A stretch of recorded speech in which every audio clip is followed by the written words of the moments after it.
This program is designed to provide general information with regards to the subject matters covered. This information is given with the understanding that neither the hosts, guests, sponsors, or station are engaged in rendering any specific and personal, medical, financial, legal, counseling, professional service, or any advice. You should seek the services of competent professionals before applying or trying any suggested ideas.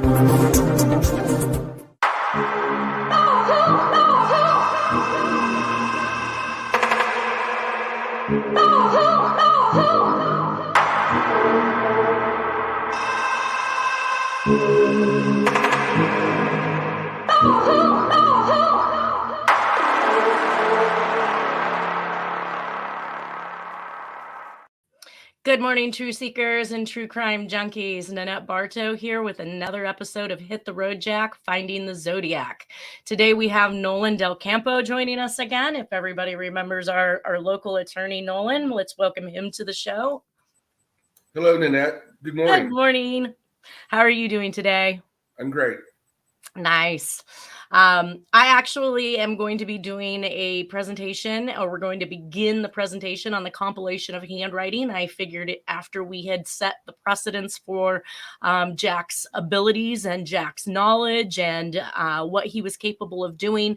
And we saw our first set of murders, or actually two sets of attacks in the Zodiac case. I figured it was kind of time to now let everybody in on what it is that I know about the handwriting, because we talk about a lot of different cases in combination. And I know that I saw on the History Channel, they had a website where they talked about my credibility in regards to having made a connection between the JonBenet Ramsey note and the Zodiac Killer. So I wanted to take this opportunity to just dive right on into the handwriting, which is what this presentation has been about this entire time.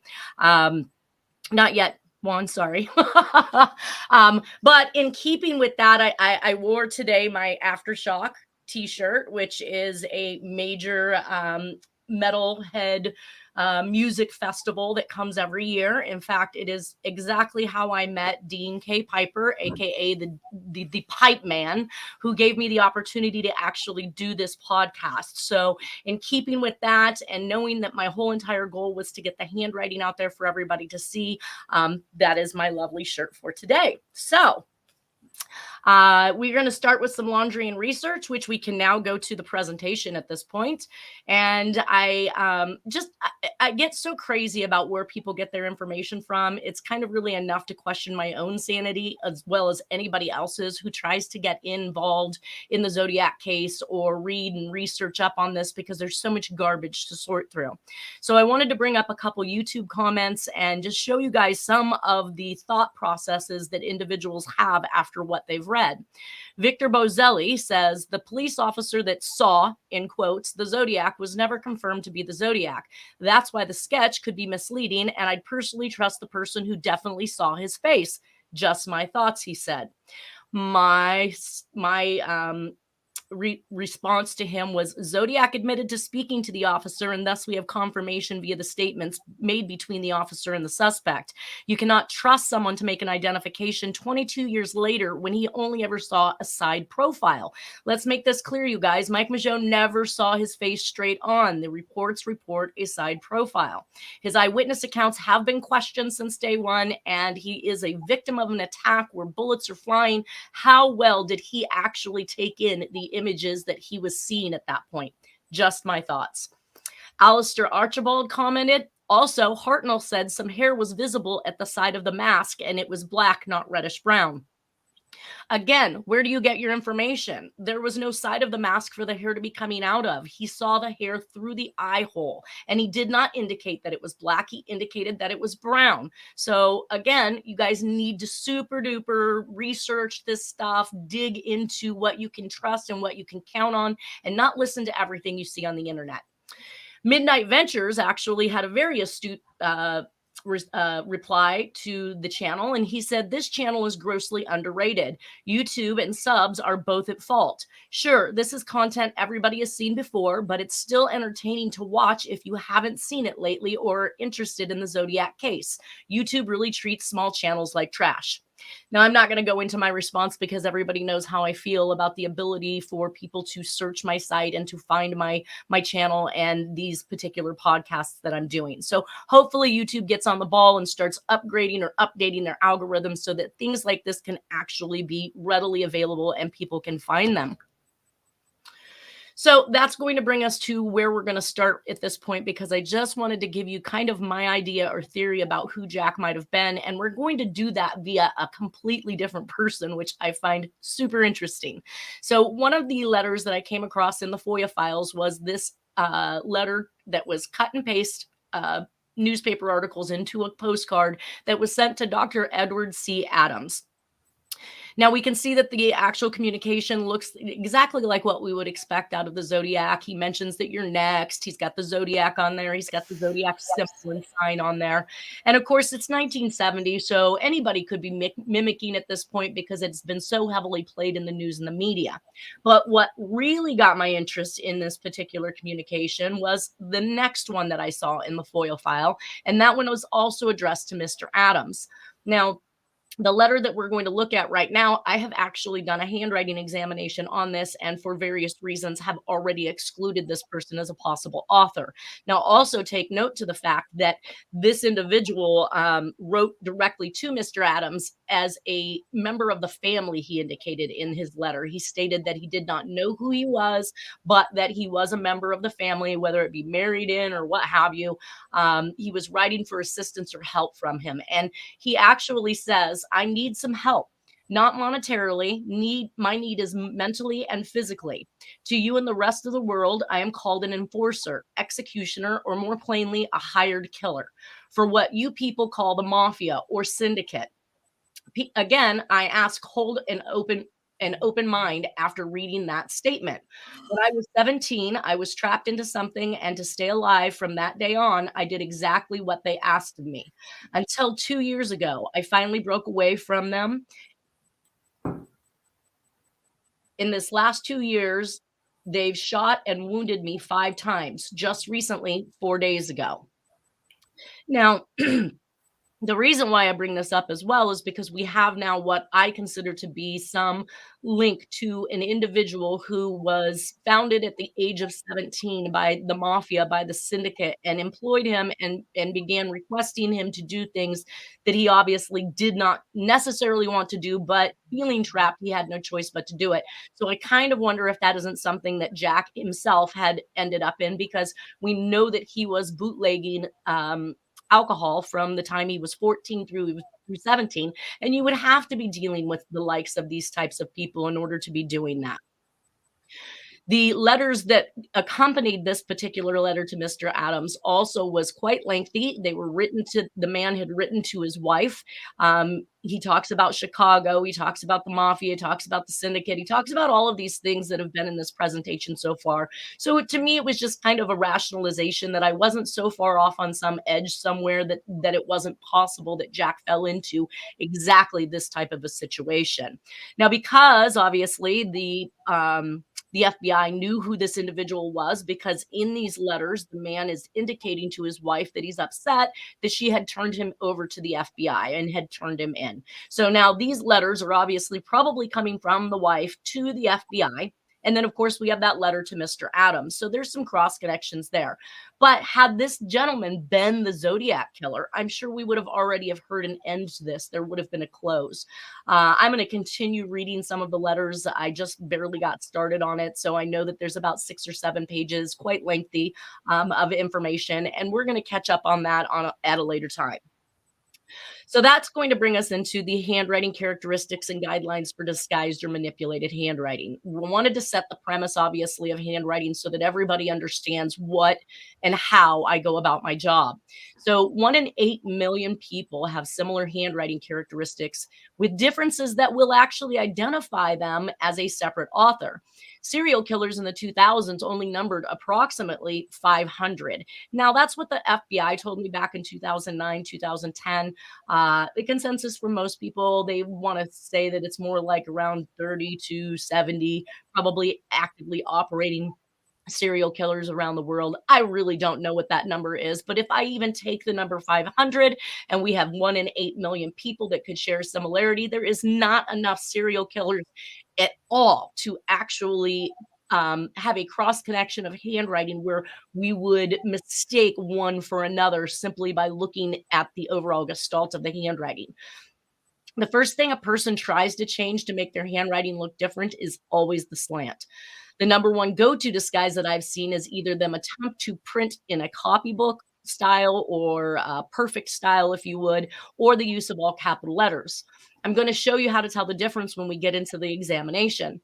In reality, one who writes in full-time caps will usually try to use lowercase writing, and one who uses full-time proper capital letters and lowercase will attempt to use capitals as a disguise. In any lengthy message, you start at the end of the writing and work backwards. Chances are the author will have tired by the end and subconsciously dropped more natural writing than in the beginning when they are concentrating on the act of the disguise.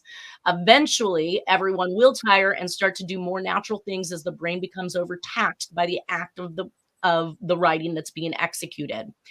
I found that breaking down the disguised handwriting into isolated letters, both capital and lowercase, to show the movement is the best way to do this. In this, you can determine what happens more often than not, which will give some baseline characteristics to work with. Also, it will show you how their brain is thinking when it comes to what they believe is a disguise.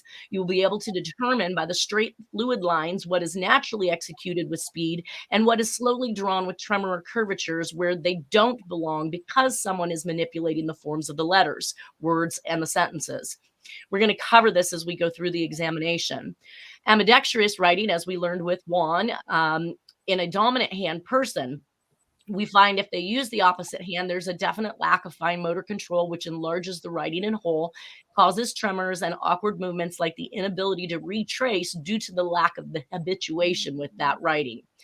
Outside influence writing, we're also going to take that into consideration as well, is things like alcohol, drugs, duress, stress, excitement. Like there's a lot of things that can affect your handwriting. And a handwriting based on graphology is literally that time, moment in space where you're writing and the emotional outlet that you have going on at that particular point in time.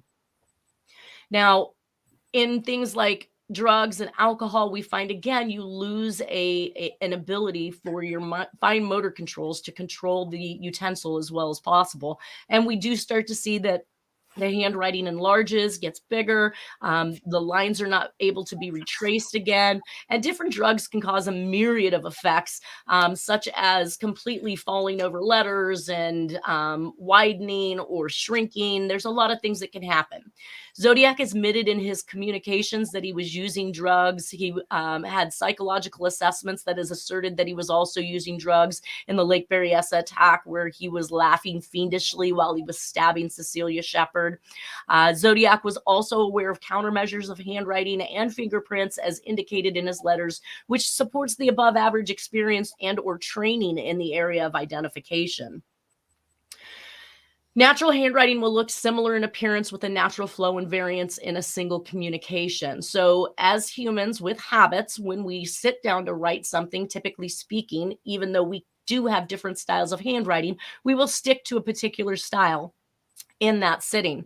And everyone has 2 to 8 ways that they can construct and form any letter or number. And what actually makes them different from another author is the size, the shape, the ratio, the height, the width, spacing, entrance, exit strokes, connection, disconnection strokes, fine slash subtle traits the author himself is usually unaware of. Now, when you see different styles of purported handwriting, as we're going to see in the Zodiac case for a single author, so if a client comes to me and gives me 8 or 9 pieces of handwriting, I'm going to look first to make sure that they all kind of match in the overall appearance. And if they don't, I sort them out.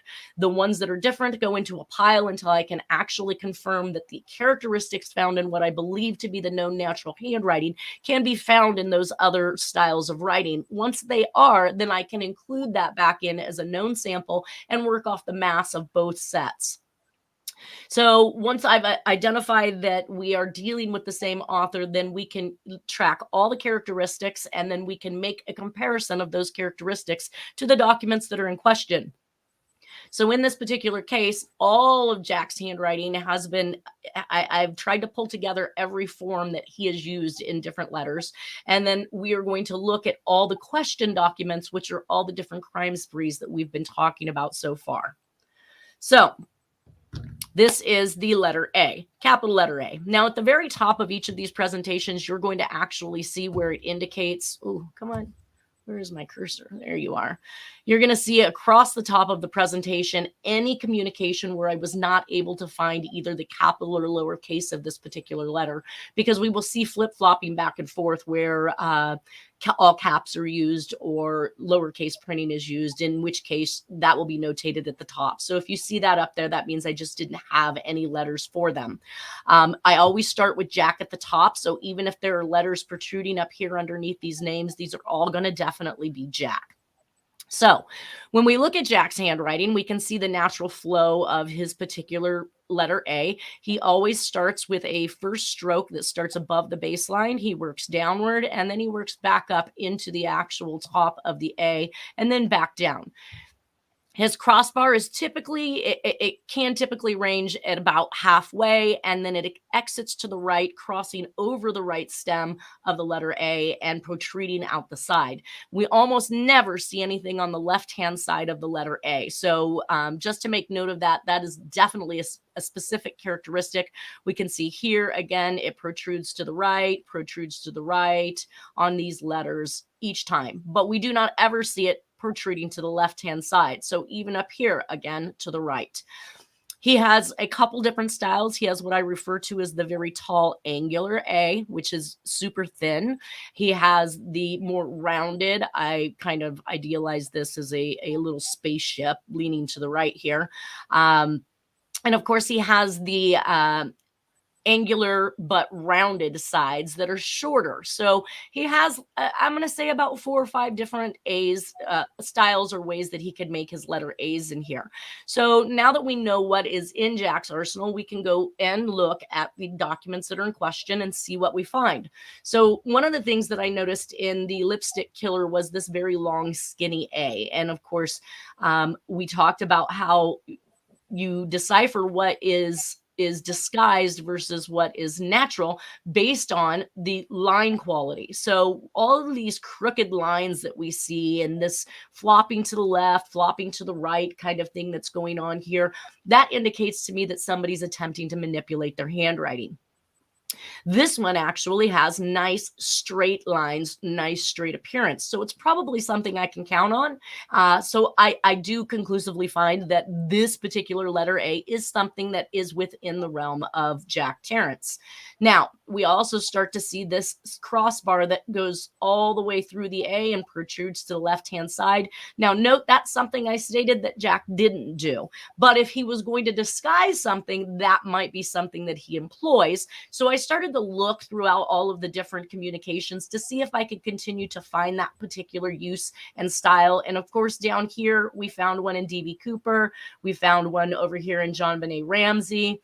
Let me see here. We found, I know I saw another one in here. Oh, yeah, no, maybe. All right. Oh, there it is. Sorry. In Anthrax, we actually found the left to right crossover of the stems. So notice that everything else in Anthrax actually, though, does not cross over at all, period. It tried to stay pretty strict to that copybook form, but then we have that one particular A where it's dropped with the crossover from left to right. In the Dear Sorry Mary, which came after the Black Dahlia stuff, I placed this one over here just for space and consumption, and I should have probably gone through Elizabeth Short's stuff first, but we can't. Let's do that. We can see the attempt to do those copybook A's in the capital disguise that he attempted to use. We do not have any lowercase A's in Elizabeth Short. I want to say that if he dropped any lowercase letters by accident in that, it was like E's and R's, but he definitely stuck with capital letter A's. But sure enough, once you get past these ones that look like copy print, you start to see these tall, skinny A's again. And then we come across what I refer to as the flame top A. Again, this is manipulation of the handwriting. He's trying to make it fanciful. He's trying to disguise with what he thinks inside of his head would be a disguise.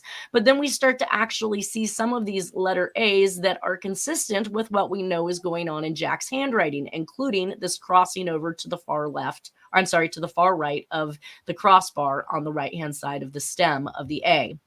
We also saw that in Black Dahlia, he dropped his first square letter, which was the letter A once again.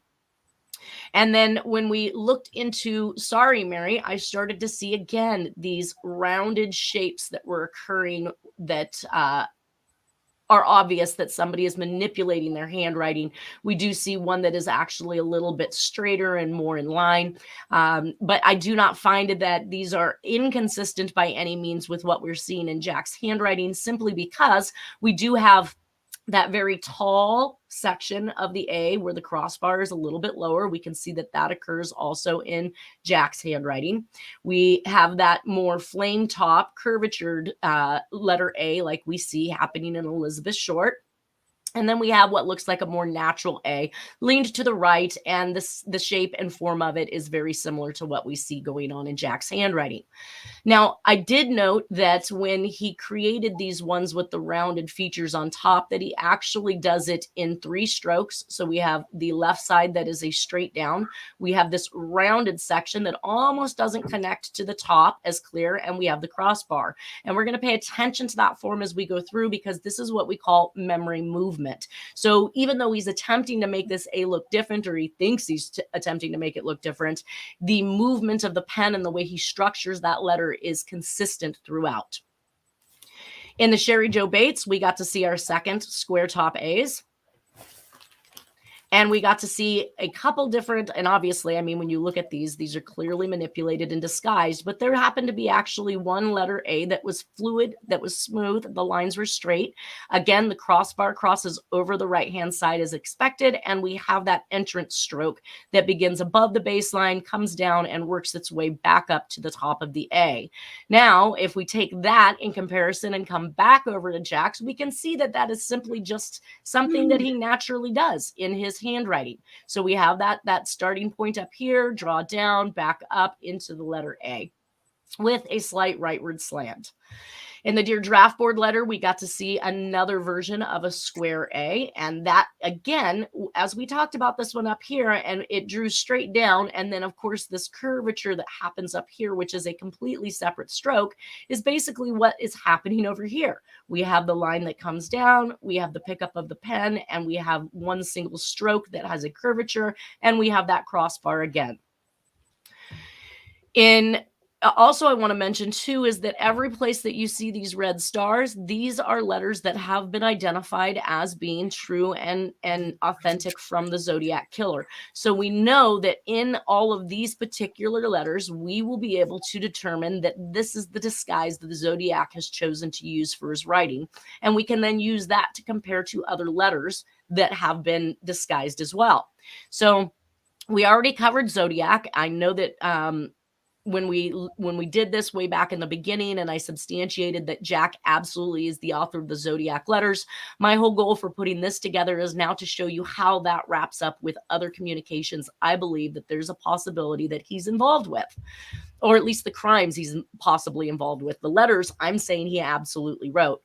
So in the different aspect of the Zodiac Killer, what we had was, again, the spaceship looking one with the short, or with the low crossing crossbar.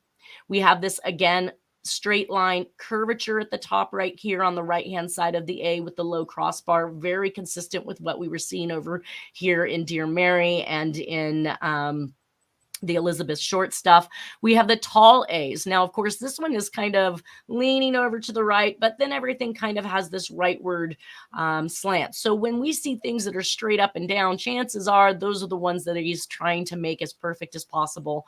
Copybook, once again, not really something people should be using to make a identification with, because he has highly manipulated those letters. But we do see that in the Zodiac, we also have the rounded spaceship looking ones, like I said up here. These letter formations are just dead on.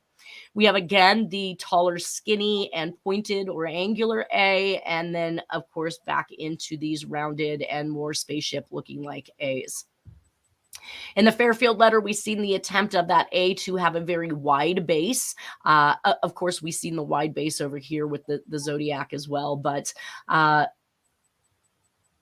this is a almost copybook, I guess you would say, but we did see that this is what he believes to be some form of disguise. When we make it over into the DC Freeway Phantom, I found the same style. So, of course, we have that beginning stroke up here at the top, works down, and then we have that rounded or even slightly angular. So when we do some cross-referencing between these, I look at Sherry Jo Bates A in comparison to these ones from DC Freeway Phantom. I also look at Jack in regards to this particular rounded top A with the crossbar that is crossed lower to the ground. I'm sorry, to the baseline. And you can see those over here as well. In the DB Cooper, one of the only natural A's I actually found was on the actual plane ticket. And that's probably because he couldn't sit there and manipulate his handwriting standing in front of a clerk at the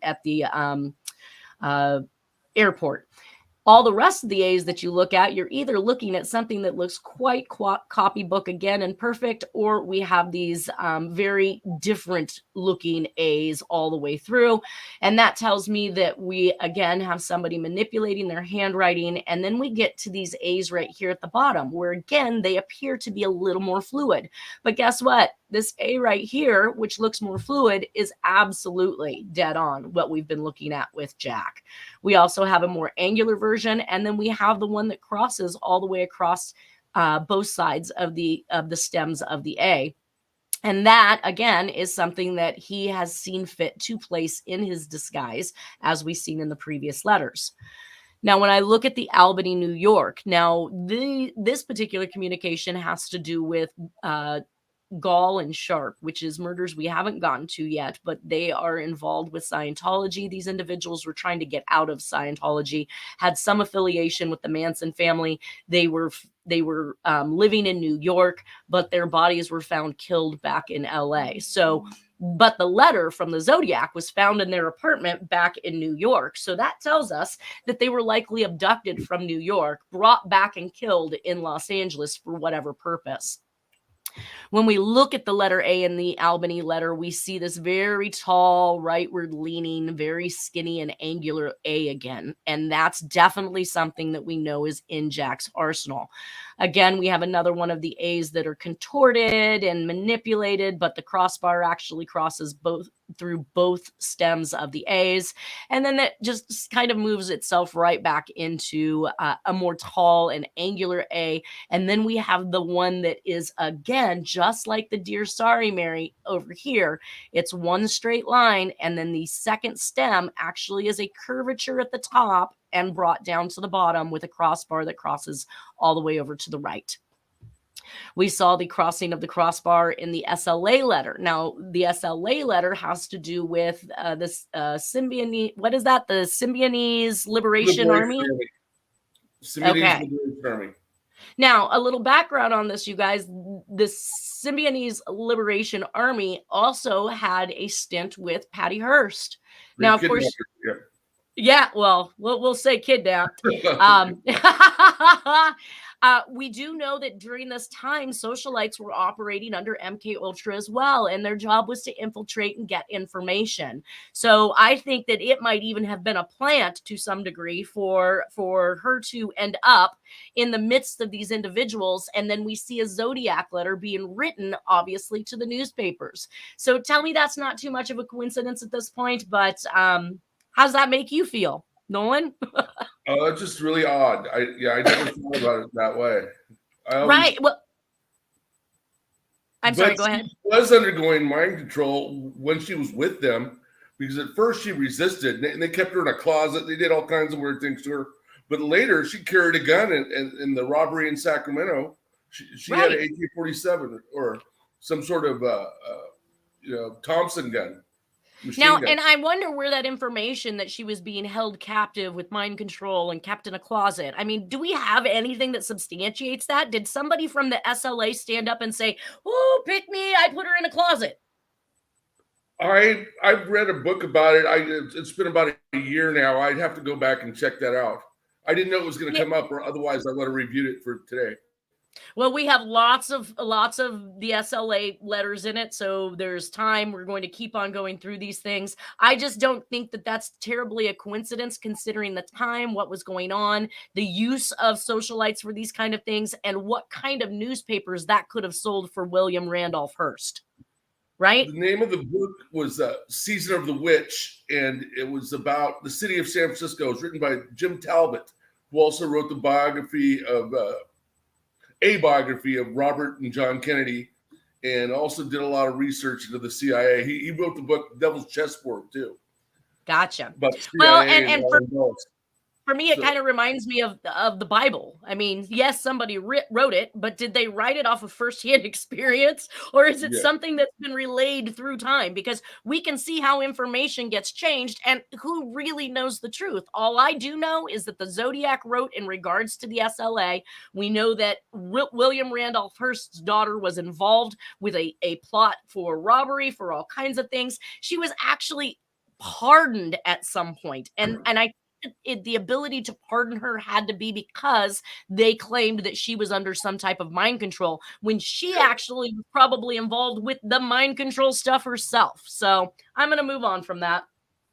The Channel 9 newsletter is another variation of A's, but you'll see that they are not much different at all from what the Zodiac had going on. We had this curvature on this left-hand side and a very thin angular letter A. And as we go through these, we are going to see more of them throughout the rest of the handwriting as I do that cross comparison.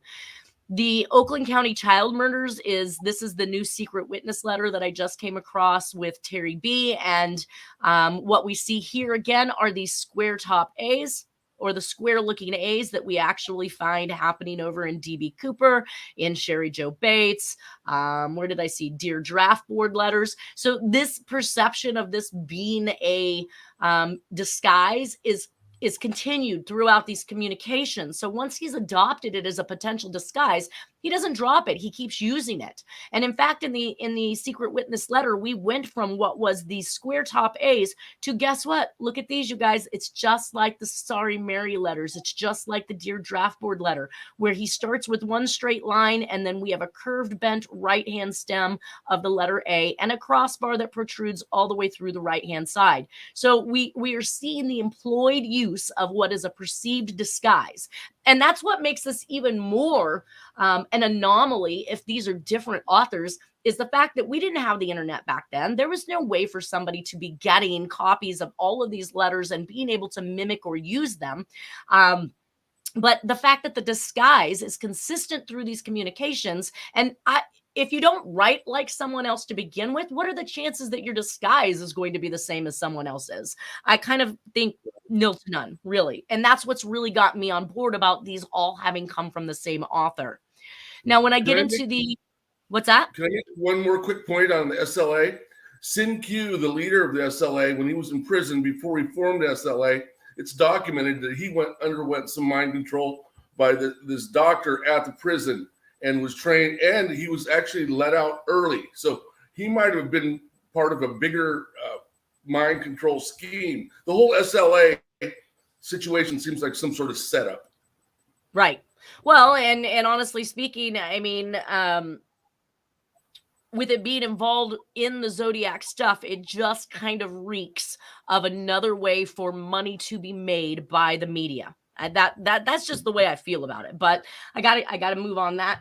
Okay. The Atlanta, Georgia, again, we have one of the A's that is manipulated. The slant is manipulated backwards to the left, just as I said. And then the other three A's that we had to work with, we had the wide-based A, and we have the tall, skinny A's that we have been looking at thus far. This is that also the Atlanta child murders that it's referencing? The Atlanta, Georgia stuff? Yeah, okay. Yes. And then, of course, in a second letter of Atlanta, Georgia, so there was 2 series. This had been going on for approximately 3 years. So this particular letter in the Atlanta, Georgia murders is in 1978, and then a follow-up one in 1981. And again, we can see how different 1A looks from the next in a single communication, which really tells you the person's manipulating their handwriting. But look at what we can count on here. We have both wide base and skinny tall A's. We have the rounded top portion, and we also have the crossbar that protrudes to the right. And then, of course, that dead on, we see the secondary stem on the left-hand side, and we see that almost spaceship style angular and round top at the same time that we see up here in Jack's handwriting. Now, in the Scorpion letters, again, we see exactly the same form with these letter A's. If you just do some cross comparisons between this one and the Zodiac Killer, you're going to see that we are looking at very similar construction. The John Benet Ramsey letter actually popped up with the flame top A, or that very curved stems on the letter A coming up to a very sharp point in the letter A. And that is one, well, I kind of glossed over it, I guess, in the Citizen letter from the Zodiac Killer. We can see again that flame top A that I'm talking about. So we have waving sides that move their way up to a very sharp point. And that is a consistent thing that happened not only in the Oakland County child murders right here with a crossbar that protrudes all the way through the letter, but down into the John Benet Ramsey as well. So let's see, Voinovich, I want to say was, this is early 2001 in the Voinovich letter, which we have just recently started talking about because I included it in the last session where we talked about the JT inclusions. We see again that flame top A, the curvatures and the curving stem bars up into that very little sharp point at the top. That's followed by the 2001 Anthrax letters. Now, the reason why I'm intrigued by these is that back in 2001, shortly after the events, I was hearing from individuals that that's the Zodiac's handwriting. And I thought they were crazy. I thought there's no way the serial killer from the 1960s was going to be involved with some assassination attempt on senators or political people with using anthrax. I thought people were nuts. But honestly speaking, after finding the finale letter, which is down here with Tim Miller, and the admittance to what I believe is the anthrax attacks, I took a closer look and I found that we had the tall skinny A's, we had the wide base A's, we had the crossbar that occurs both on the left and right hand side, and it only happens once. So obviously this again is one of those disguises. When I moved into the Tom Voigt letters, which he claims is not from the Zodiac by any means, I about fell over when I started to see the same style A's that occurred in the Zodiac letters, the same style A's that happen in Jack's handwriting. We have the wide base A's, once again, that almost copybook look. Where did I find that other one? Because that was a very interesting attribute. Oh, yes. So the A over here in Fairfield, which was a wide base A, had this kick out on the bottom of the right-hand stem. And we actually see that little kick out happening right here on the bottom of this wide one from Tom Voigt's letters. So myself personally, as I look at these are extremely consistent, if not dead on what I'm looking for. I do consider this to be a very natural handwriting. They were not attempting to disguise their handwriting in the Tom Voigt letters. And those cross comparisons between those styles and what we see happening in Jack's handwriting and in the Zodiac Killer stuff is just spot on. We also had the 2005 finale letter to Tim Miller. Now, I wasn't sure if I was going to include this handwriting or not because I did not know where it came from. The original communication was sent in cutout newspaper and magazine article cutouts that was sent to Tim Miller. He received the letter, turned it over to law enforcement, and inside of that year, that letter went missing. By 2006, I was sent this letter in 2010, somewhere around there. And when I looked that information up to see it was on some type of a photo bucket type website, and it included not only the cutout versions, but it included what looked to be a handwritten version of this letter. And I thought at first, could somebody have done this to manipulate? But since it had been posted as early as 2006, which was well before I'd ever become introduced to this particular case, I did not believe that somebody would have done this in order to facilitate some type of a con on me.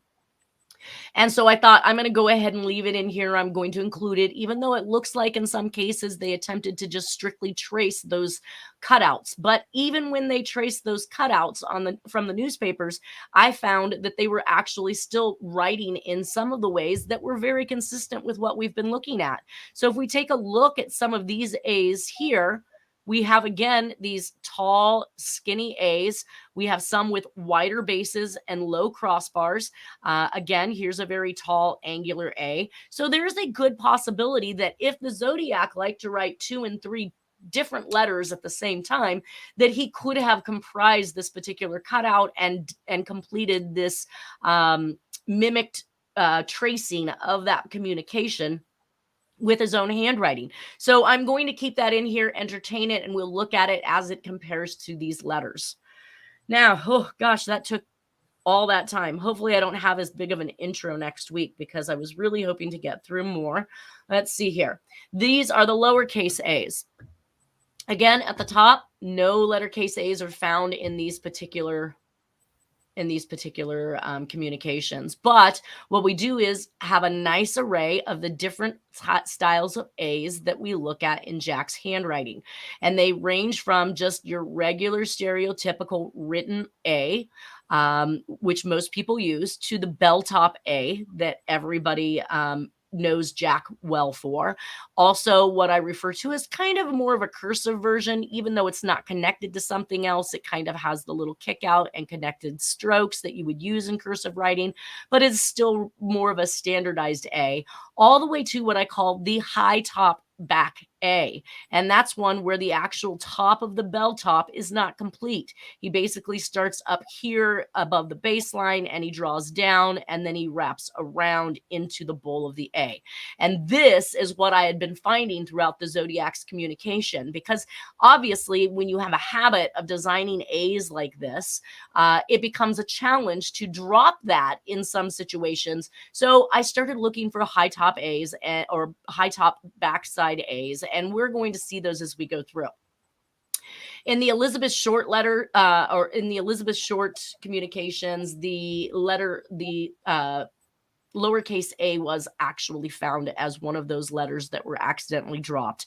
And what we can see from that, though, is that those consistencies are very consistent with what Jack has going on, even to the fact that we see bell top A's that are being dropped. So obviously these were probably more of an accidental. And again, you can't control completely what you write, because if you're not thinking about that act of control or disguise, your brain is going to do what it naturally does. And we started to see those kind of things occur. In the werewolf letter, we found not only the bell top A, which is very consistent with Jack's bell top A's, we can see, but the high back A as well. I kept seeing this where he begins well above the bowl, draws down. And then I also started to see these 2-part letters that is actually one stroke on this curvature, with a second stroke being what is supposed to be the bowl of the A. You can see it more clearly here. We have the first stroke that comes down, and then the second stroke starts here and wraps under. So this is kind of a mimic of that bell top A, but we still have the high right side. And as we go through these letter A's, even in the Oswald letter, we see that the shapes of the bowls of the letter A's that are occurring are consistent. We have the more rounded, I guess, if you will, version that we see in Jack's. We also have the ones that have the tails that kick out, even though they're not connected. It's kind of more of a cursive connect form. In the Sherry Joe Bates letters, I found no differences. I mean, if you look at the shapes of these A's and these stems that actually protrude downward, this is going to be another act of disguise that you're going to find throughout the letters. The Dear Draft Board, boy, these just kind of hit home with the 1948. And look at look at the use of this particular A when we compare it in a 20-year anniversary. That's another thing I started to notice, is that as you go through these communications and we start to see the disguises that are used, it's almost as if he knew what he had used previously and has repeated it in an anniversarial state.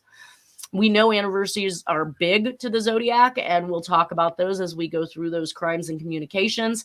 But even as you continue on here, you start to see the two-part form of that A, which is absolutely identical. Again, how many people would conceive this to be a disguise and use it not once, but twice?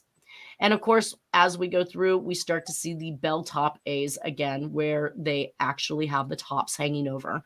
So I found that the Dear Draft Board letter absolutely was executed by the same hand in all of these. The Zodiac Killer, once again, all of these ones with red stars have been confirmed to have been the Zodiac. So as we go through them, we can kind of take note to the disguise that's being used. We have the high top bell, or the high back A's. We have, look at these guys. These are absolutely what I would expect to find when it comes to that stem sticking up on the right-hand side that's consistent with that high top A. We also have more high top in the Channel 9 newsletter. We also have the more, I want to say rounded, but I really want to just say fatter styles, because they do actually have some squareness to them, which is definitely consistent with the disguise that we see happening in here. Now, the Riverside Phantom and the Herb Cain letters, again, high top back A's. When they tried to say that this letter was a disguise, or not a disguise, but that somebody forged this letter and they accused Tashi, how many people would have known, even by looking at them, that these high top A's or high back A's should be present in the communication along with these shorter, fatter ones? I just don't see it. Again, I do believe that these were all written by one hand, and that was the Zodiac. When you get into the Sacramento letters, it's almost an appearance of something being different, but look, we have that high top stem on the right-hand side. We have that print cursive connect stroke on the bottom. And that carries itself throughout the Christmas card on into any communication that you can find through the Zodiac. Now, when I got into the Scorpion letters, again, we have this straight down stem that's occurring here. And where did we see that? That was back up here in, oh, I get myself lost. There's so many letters. Just to do the 6 slides for this presentation, there's almost 1,200 letters that are cut out. Where's my stems? Where did they go? Help me, Nolan. I can't find them. Joe Bates? Yep. Yes, that's right where they are. I had it circled even. So yes, we have this stem that sticks down and protrudes down towards the baseline. And of course, we also have the shape that is very consistent and similar with the rest of the letters. Now, when we got into the JonBenet Ramsey letter, I was not shocked to see this, because I did find that Jack was not where he was supposed to be at the time that this occurred. He had dumped the family off in California. He was gone for 30 days, and it is my suspect that he is responsible for this ransom note. Now, I'm not claiming that he did the murder, because obviously, as you guys can tell, I think there are more than one person involved with the series of all of these crimes. I think that the JonBenet Ramsey crime itself was probably something more like a corporate espionage type thing to take over John Ramsey's business, and that's literally what happened and the end result of the travesty that occurred with JonBenet Ramsey. But look at these A's, you guys. We're back at the point again that these are extremely similar in formation to Kern, to the draft board. I didn't have any in the Lipstick Killing, but a lot of the forms that I found in the Lipstick Killer's letter was found in the JonBenet Ramsey letter. And again, that would have made for a 50-year anniversary. So to see the same forms between these two communications in what is perceived to be a disguise, again, is not a coincidence. But as you look through here, and I hope everybody can stop, take a time. If you're listening to this on the radio, go back, pull these slides up, and just sit there for a few minutes and play the game I call Match Game. Do you remember the Match Game? Yes. Gene Rayburn. Right. You flip Richard Dawson after that. You flip a card and then you find the other card that matches. And if you're good, you'll remember where that match is. There's a lot of letter A's here, but if you just sit here and look and study them from one to the next, you will actually find that there is a consistency between all of these authors. There's a disguise that's occurring. There is something that occurs that is similar in every single one of them. I got about a minute left here, so I'm going to try to blast through these. The Vinovich also has the bell top or high back A that I refer to, which is very consistent. We get into Tom Voigt. These letter A's are actually super consistent with Jack's own natural handwriting. The finale letter to Tim Miller, again, we have bell top A's, but he is really trying to copy the print that he has cut out. So some of those bell top A's may not necessarily give rise to fame, but what I did notice is this angularity that happens in the top of the A on the bell. Now, on the bowl of the A. If you go back through some of these, you are going to start to notice that there is actually this little angularity that happens at the peak of the bowl. And so you can just go through and look and find those for yourself. Bruce Ivans, obviously, we had another high back A. So again, I am very interested in this communication. And in the Oakland County child murders, we have this 2-part A, once again, where it's made with this separate stroke, and then the second stroke rounds itself out and comes out the bottom over to the right. Again, very consistent with the Kern formations and the other formations that we've been seeing. So I made it through the letter A's. Hopefully next week we jump right on into the letter B's and C's, and we continue and get as much done as we can. Thank everybody for coming. Thank you, Nolan, for being here today, and we will talk more about the SLA next week. Sounds good. I'll review my book. Great. You guys take care. Have a great weekend. We'll see you next Friday. Thank you.